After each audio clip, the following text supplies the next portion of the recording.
আমাদের উচিত দিনে কমপক্ষে 100 বার করে হলেও আলহামদুলিল্লাহ পড়া যাবে? যে কোনো অবস্থাতে আলহামদুলিল্লাহ, আলহামদুলিল্লাহ। ভাই কেমন আছেন? আলহামদুলিল্লাহ। ভাই পরিবার কেমন আছে? আলহামদুলিল্লাহ। ভাই চাকরি কেমন আছে, চলছে কেমন? আলহামদুলিল্লাহ। ব্যবসা কেমন? আলহামদুলিল্লাহ।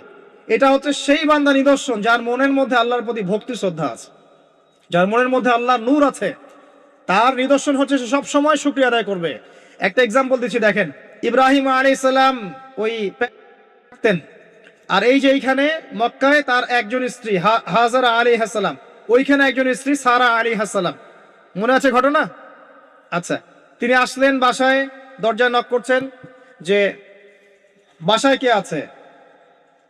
দরজার পিছন থেকে বলা হচ্ছে যে আমি। তিনি বলছেন ইসমাইল কোথায়? তখন আওয়াজ আসছে ইসমাইল শিকার করতে গেছে। তারপরে তাকে বলা হচ্ছে